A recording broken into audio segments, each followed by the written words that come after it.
आम्ही माननीय बाळासाहेब ठाकरे यांच्या पक्षामध्ये, माननीय उद्धव ठाकरे यांच्या पक्षामध्ये आहोत. तुमचे रंग आधी पहा, नक्की तुमचा कोणता रंग आहे. तुम्हाला दाऊद इब्राहिमचा हिरवा रंग लागलेला आहे आणि हे तुम्ही वक्तवर बोलताय. तुम्हाला दाऊद इब्राहिमचा, आणि मी प्रफुल्ल पटेलला सांगतो माझ्या नादाला लागू नको. नागडा करी तिथे भाजपच्या लोकांना चमचेगिरी करून दाखवत होते काल. त्यांच्या अशा घाण दळभद्रांच्या तोंडाला लागणं म्हणजे महाराष्ट्राचा अपमान. हे शत्रू आहेत महाराष्ट्राचे. कशाला उगाच तुम्ही प्रफुल्ल पटेल यांच्याविषयी आम्ही नमस्कार करतो, पण काल त्यांनी अगदी जणू काय मी आकाशातून निष्ठेचा एक मूर्तिमंत पुतळा पडलेलो आहे खाली, फार मोठा राष्ट्रभक्त आहे अशा पद्धतीने बघा. त्यांची जर मी इतिहास काढायला लागलो सगळा, त्यांना महाराष्ट्र सोडून जावं लागेल, मी आत्ता सांगतो. आणि हे लोक देवेंद्रजीच्या बाजूला बसणार. काय लेवल आहे का फडणवीसांची? हे लोक मोदी, अमित शहा त्याला कायम वाकलेले लोक आहे, त्यांना पाठीचा कणा नाही. हे आमच्या महाराष्ट्राचं नेतृत्व या संसदेमध्ये करतायत धंपक लोक. आणि भारतीय जनता पक्षाचे लोक अशा लोकांना खांद्यावर काय भाजपने सुद्धा स्वतःची लायकी त्याच्यात दाखवून दिलेली. हे प्रफुल्ल पटेल सारखा दाऊद इब्राहिमचा आरोप आम्ही नाही केला, हा देशाच्या प्रधानमंत्र्यांनी केला. कुछ लोग मिर्ची का व्यवहार करते हैं, कुछ लोग मिर्ची से व्यवहार करते हैं. हे भंडाऱ्यातून कोण बोललं? कुठला मिर्ची? कोणाविषयी बोलले? ईडीचं केस पहा, तपासा. नंतर तुम्ही भाजपमध्ये जाऊन त्यांचे बूट चाटून त्यांची चाटुगिरी करून हे आरोप धुवून काढण्याचा प्रयत्न केला. पण आरोप आहेत, संबंध आहेत. दाऊदशी व्यवहार, इक्बाल मिर्चीशी व्यवहार, बॉम्बस्फोटातला आरोपी, मुंबईमध्ये 100च्या वर ज्याने बॉम्बस्फोट केले, घडवले, दंगली घडवल्या, अशा माणसाशी व्यवहार. आता ते खुलासा करतील. मला ईडीने क्लीन चिट दिली, भाजपचे बूट चाटून ईडीने क्लीन चिट दिली, मोदी शहांची धुणी भांडी करून क्लीन चिट मिळवली. आताही तेच करताय. तेव्हा रंग बदलण्याच्या गोष्टी शिवसेनेच्या बाबतीत करू नका, तुम्हाला महाग पडेल. चला पुढे, पुढला प्रश्न. शरद पवार कालच्या गैरहजर होते. सभामध्ये वक्फ पास झाला, ज्या प्रकाराने आरोप प्रत्यारोप केले गेले. आरोप प्रत्यारोप म्हणजे हे दाऊदच्या हस्तक आरोप प्रत्यारोप करत होते. असे खूप लोक आहेत, भ्रष्ट लोक. सगळे दुनियाभरातले भ्रष्टाचारी भाजपात घेऊन बहुमत मिळवलेलं आहे. भ्रष्टाचारांचं बहुमत आहे हो. आणि आमची लढाई भ्रष्टाचाराविरुद्धच आहे. या सगळ्या वक्फच्या जमिनी ज्या आहेत 2 लाख कोटीच्या, या भविष्यामध्ये कोणाच्या घशात जात आहे बघा. त्यातला 5-25 जमिनी नक्की प्रफुल्ल पटेल घेणार. जे दाऊदची जमीन घेऊ शकतात त्या जमिनी सुद्धा घेणार हे लोक.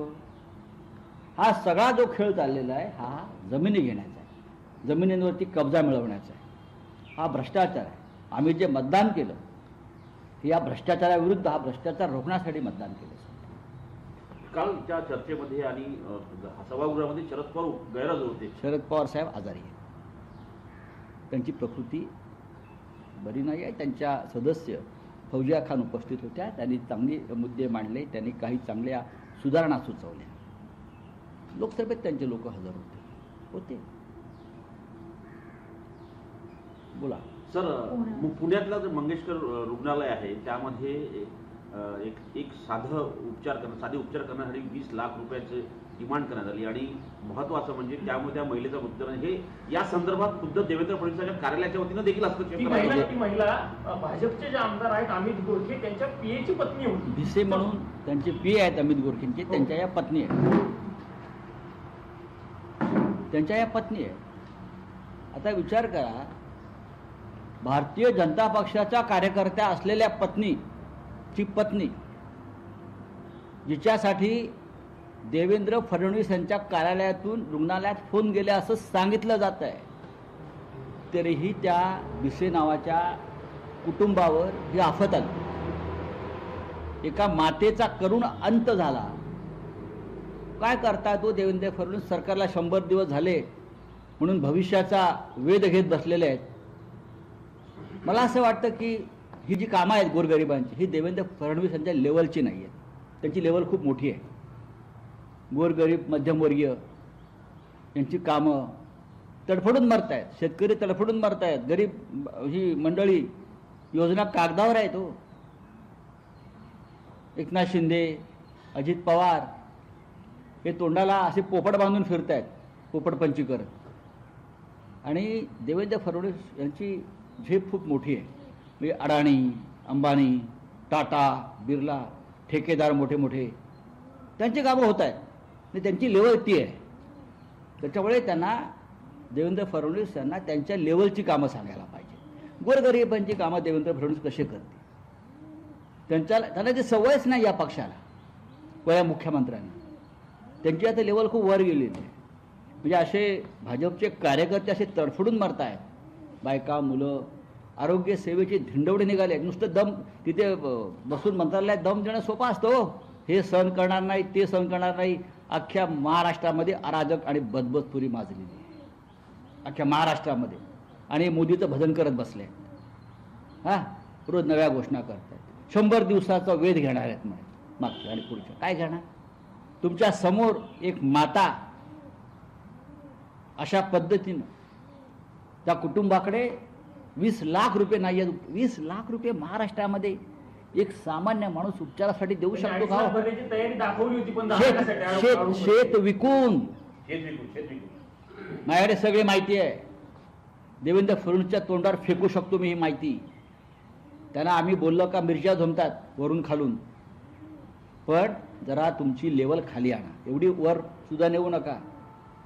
गौतम अडाणी, अंबानी, बरं का, हा महाराष्ट्र त्यांचा नाही आहे. ज्यांच्यासाठी तुम्ही काम करता हा महाराष्ट्र ठेकेदारांचा नाही आहे. हा महाराष्ट्र ज्या काल माता तडफडून मेल्या भिसे, हा त्यांच्यासारख्यांचा महाराष्ट्र आहे. आणि तुम्ही त्यांना काय जीवन त्यांचं कसं केलं आहे? या भिसे लोकांनी तुम्हाला मतं दिली आहेत, त्यांची तुम्हाला काळजी नाही. हा लेवलचा प्रश्न आहे. भारतीय जनता पक्षाची आणि फडणवीसांची लेवल आता ही ज्याच्याकडे हॉस्पिटलवरती कारवाई केली पाहिजे असं फडणवीसांनी हिंमत असेल तर करावी. हिंमत असेल तर कारवाई करावी ना. ज्या ज्या डॉक्टरांची नावं घेत आहे भिसे कुटुंब, ज्या ज्या डॉक्टरांची, बंद करावं ना. हिंमत आहे का? तुमची हिंमत फक्त विरोधी पक्षाचे कार्यकर्त्यांना तुरुंगात टाकण्यापुरतीच. बाकी तुमच्यात काय दम आहे? ज्या दिवशी तुमच्याकडे सत्ता नसेल, रस्त्यावर तुमच्याकडे कावळा सुद्धा झुंकून बघणार नाही आणि काव करणार नाही. म्हणजे कारवाई होणार नाही असं मला वाटतं.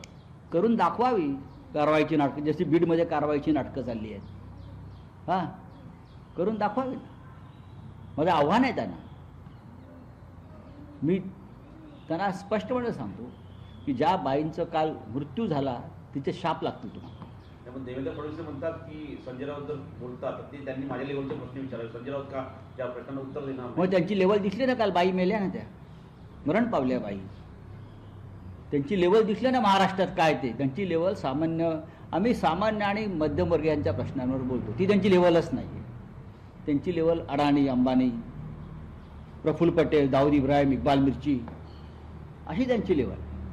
तर त्या लेवलला असल्यामुळे त्यांना खाली काय चाललंय, बदबदपुरी अराजक अजिबात दिसत नाही. माणसं तडफडून मरतायत घराघरात, गावागावात.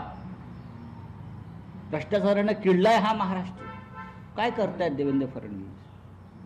गुन्हेगारी वाढली आहे, नुसती वाढली नाही आहे, रस्त्यावर मुर्दे पडतायत. रस्त्यावर काय, नागपुरात परत गोळीबार झालाय. फडणवीसांना माहिती आहे का? नागपूरला त्यांच्या घरासमोरच्या मार्केटमध्ये गोळीबार झाला आणि एक माणूस मरण पावला. ही त्यांची लेवल आहे गृहमंत्र्यांची. घरासमोर गोळीबार होतो नागपुरात. बोलिए, हो गया हिंदी में क्या? सर, अरुणाचल मध्ये 4000 चौरस किलोमीटर चीनने आपल्या देशाची जमीन अडकली. काल राहुल गांधी यांनी आरसा दाखवला आहे का सरकार? तुम्हाला राहुल गांधी बोललेलं दिसतात. काल सकाळी माननीय उद्धव ठाकरे यांनी सुद्धा हाच मुद्दा मांडला ना. तुम्हाला वक्फ बोर्डाच्या जमिनीची चिंता आहे सरकारला. माननीय उद्धव ठाकरे साहेब काय म्हणाले? पण चीनचं घुसखोर या लडाखच्या हद्दीमध्ये 40,000 वर्ग किलोमीटर, म्हणजे जे काय आकडा दिला आहे तो, जमीन गिळून बसले.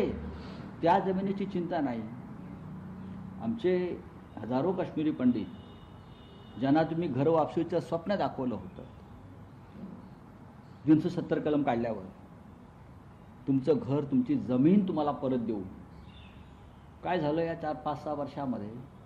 तुम्हाला काश्मीरी पंडितांच्या जमिनीची चिंता नाही. काल मी पार्लमेंटलाही हा मुद्दा मांडला आणि माननीय उद्धवजींनी हा विषय मांडला. त्यावर जरा लक्ष ठेवलं पाहिजे तुम्ही अशा मुद्द्यांवर. फार गंभीर मुद्दे आहे.